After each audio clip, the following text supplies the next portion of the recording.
Happy Groundhog Day and welcome back to History Snippets.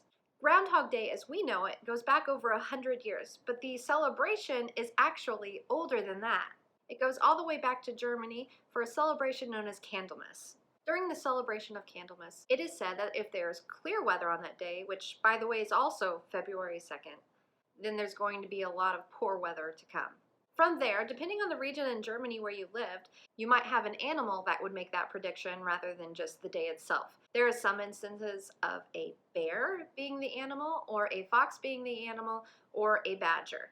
And this has eventually changed to being a groundhog, although it's not really very clear about when that was. How did it end up coming to the United States? Well, we have to thank our German immigrants for that. When they came over here from Germany, they brought that superstition with them, and it just grew from there. And around that time was also the tradition that it was said if the groundhog saw his shadow and went back in his hole, then there would be 6 more weeks of winter, and that summer would be coming early if he did not go back into the hole. The earliest mention that we can find of Groundhog Day in the United States was in 1840, on Groundhog Day, in the diary of James Morris from Morgantown in Pennsylvania. But just like today, Punxsutawney was the place to be for Groundhog Day. In 1887, the Punxsutawney Spirit, a newspaper in Punxsutawney, Pennsylvania, recorded the first official Groundhog Day in Punxsutawney at Gobbler's Knob, and people have gathered there at that spot ever since.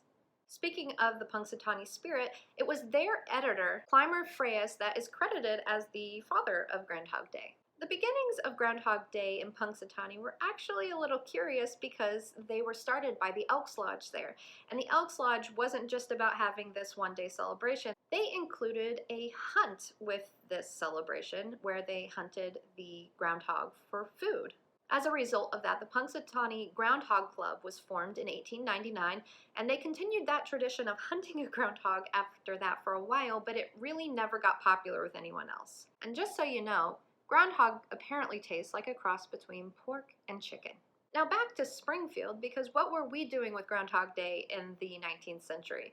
The first mention that I found of Groundhog Day in our paper was in 1873, and it was mentioned just in passing. There wasn't really any celebration talked about with that, which makes sense because the first one that we know of was in 1887. But then when we hit the 1880s, you start to see it a little bit more. In 1885, I found a funny little article that was talking about all the resolutions made in the Illinois House, and one of them had to do with Groundhog Day. This one says, "An aggravating pause followed, broken at last by Mr. Shepler, Democratic of Cumberland, offering a resolution that as there seemed to be a dispute as to what was Groundhog Day, whether it was the 2nd or the 14th day of February, that Groundhog Day be fixed on the 2nd by law so that the snowdrifts and cold snaps shall stop." And it was recorded that everybody laughed when he said that.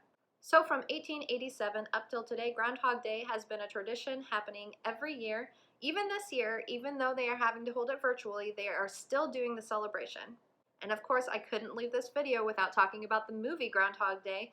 The movie is so pervasive that now when you think of Groundhog Day, that's probably the first thing you think of. And fun little fact, that movie was actually not shot in Punxsutawney, but it was shot in Woodstock, Illinois. Thanks for listening to another one of our history snippets, and we'll see you next week.